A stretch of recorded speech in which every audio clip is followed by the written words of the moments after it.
La Guerra del Pacífico en 10 minutos. Número 1. Antofagasta. 14 de febrero, Día de Antofagasta. Un día como hoy, 14 de febrero, pero de 1879, comenzó la Guerra del Pacífico. Ese día, las tropas chilenas desembarcaron en el puerto boliviano de Antofagasta y se tomaron la ciudad.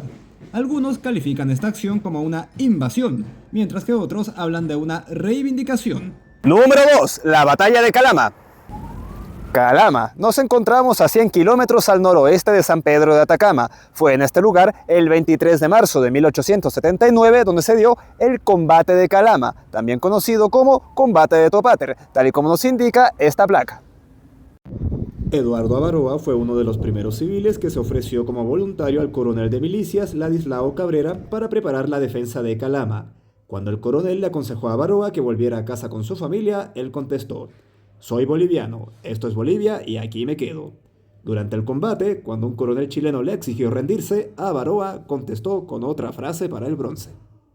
Para hacernos una idea de las fuerzas que se enfrentaron en este combate, hay que tomar en cuenta que los bolivianos eran 150 hombres, la mayoría de ellos civiles, o policías traídos de Antofagasta, mientras que los chilenos eran una fuerza de 544 hombres. Fue en este combate donde Eduardo Avaroa exclamó su famosa frase: "Que se rinda su abuela, carajo". Número 3. El combate naval de Iquique. La historia de qué pasó ese 21 de mayo la conocemos hasta el cansancio, así que aquí solo vamos a contar la última y famosa arenga del Capitán Prat. Muchachos, La contienda es desigual, pero ánimo y valor. Nunca se ha arriado nuestra bandera ante el enemigo y espero que no sea esta la ocasión de hacerlo. Por mi parte, os aseguro que mientras yo viva, esa bandera flameará en su lugar y si yo muero, mis oficiales sabrán cumplir con su deber.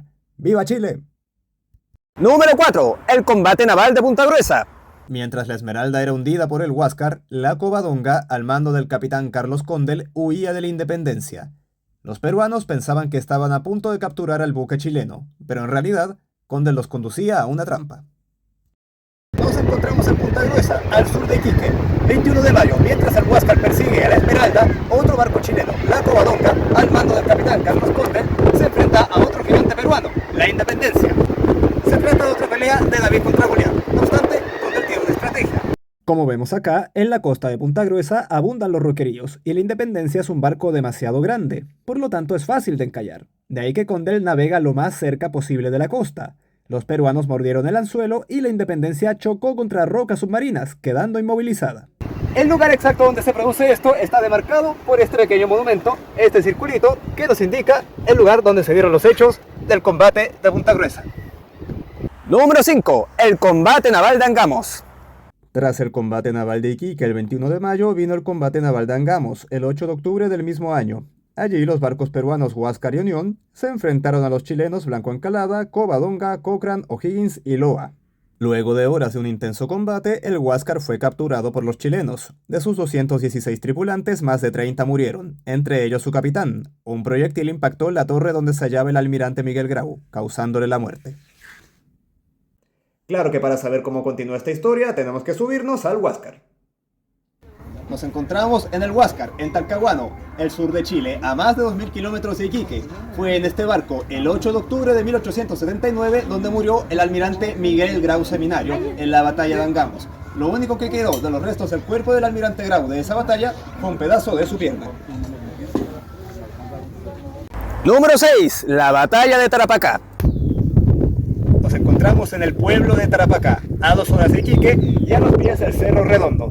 En la batalla de Tarapacá, el 27 de noviembre de 1879, cerca de 6.000 soldados peruanos y bolivianos se enfrentaron a 2.000 chilenos. A Ramírez se le dio la instrucción de bajar al valle junto a sus hombres hasta el pueblo de Tarapacá, una orden difícil, dado que, se sabía, el enemigo atacaría desde la cima de este cerro. Ante este panorama, Ramírez exclamó: "¡Me mandan al matadero!". La batalla de Tarapacá fue ganada por los peruanos, quienes capturaron el estandarte del segundo de línea. Sin embargo, este fue posteriormente recuperado por las tropas chilenas. El país entero se conmovió por el heroico sacrificio de Ramírez, a quien se le empezó a llamar el León de Tarapacá. Número 7. La batalla de Tacna. La batalla del Alto de la Alianza, también conocida como la batalla de Tacna, ocurrió aquí el 26 de mayo del año 1880. Aquí se enfrentaron las tropas peruanas y bolivianas, lideradas por el general boliviano Narciso Campero, contra las fuerzas chilenas, lideradas por el general Manuel Baquedano. El complejo monumental se ubica en las afueras de Tacna y actualmente cuenta con un museo sobre la batalla, además de diversas placas y obras de arte que conmemoran el conflicto. Esta fue la última batalla de la Guerra del Pacífico donde participaron tropas bolivianas. Después de esto, Bolivia se retiró de la guerra, abandonando a su aliado Perú. Como consecuencia de la guerra, Tacna permaneció bajo ocupación chilena hasta el año 1929. Número 8. La Batalla de Arica. El asalto y toma del Morro de Arica ocurrió el 7 de junio de 1880. Teniendo todo en contra, las fuerzas chilenas lograron tomarse el Morro en tan solo 55 minutos, sellando un triunfo contundente para nuestro país. Luego del triunfo en Tacna, el ejército chileno necesitaba un buen puerto para abastecerse, además de eliminar los focos de resistencia peruana, es decir, había que retroceder 60 kilómetros al sur, hacia Arica. Por el lado chileno estaban los comandantes Manuel Baquedano y Pedro Lagos, mientras que las fuerzas peruanas estaban dirigidas por el comandante Francisco Bolognesi, quien murió defendiendo el Morro, quemando hasta el último cartucho. Desde ese día, Arica también permaneció bajo ocupación chilena, pero a diferencia de Tacna, Arica no volvió al Perú, sino que se convirtió definitivamente en territorio chileno por el año 1929. Número 9. La Batalla de Chorrillos. Batalla de Chorrillos.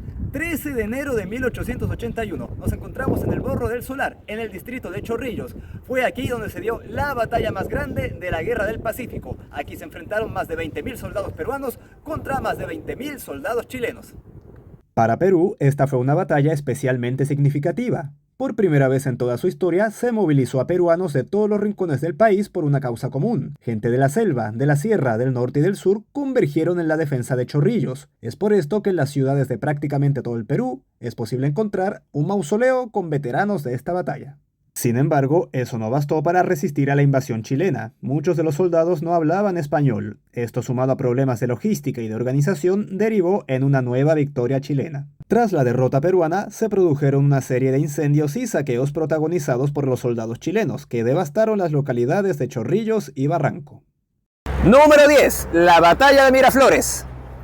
Batalla de Miraflores. 15 de enero de 1881. Nos encontramos en el distrito de Miraflores, en el Museo de Sitio Andrés Avelino Cáceres. Aquí se solía ubicar la estación de trenes que conectaba a Lima con Miraflores, pero además aquí se ubicaba el segundo de los 10 reductos que defendieron Lima ante la invasión chilena, la batalla final.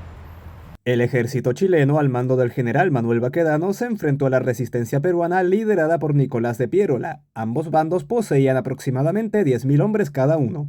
Esta batalla terminó con una nueva victoria chilena. 2 días después, el 17 de enero, el ejército de Chile entró triunfante a la ciudad de Lima. La capital peruana permaneció bajo ocupación chilena por cerca de 3 años. Sin embargo, no fue el final de la guerra. La resistencia peruana se reagrupó en la sierra, liderada por el general Andrés Avelino Cáceres. Bonus: el combate de la Concepción. Es el año 1882, los días 9 y 10 de julio, en el pueblo de Concepción. 77 soldados chilenos, al mando del capitán Ignacio Carrera Pinto, resistieron heroicamente contra una fuerza peruana de más de 1.500 guerrilleros. Actualmente, el corazón de 4 de los 77 héroes reposa aquí, en la Catedral Metropolitana de Santiago. Los enfrentamientos entre los remanentes del ejército peruano junto con guerrillas y montoneros en contra de las fuerzas de ocupación chilena continuaron hasta el año 1883, cuando Perú firmó la paz en el Tratado de Ancón. Se puso fin así a 4 años de guerra. En cuanto a los héroes de la Concepción, si bien no sobrevivió ninguno de ellos al ataque peruano, el coronel Estanislao del Canto ordenó recuperar los corazones de 4 oficiales, el capitán Ignacio Carrera Pinto y los subtenientes Julio Montt Salamanca, Arturo Pérez Canto y Luis Cruz Martínez. Los corazones fueron enviados a Santiago en alcohol y actualmente se encuentran almacenados en esta urna de mármol. En honor al heroico sacrificio del capitán Carrera Pinto y sus hombres, el día 9 de julio, nuestro país celebra el Día de la Bandera Nacional.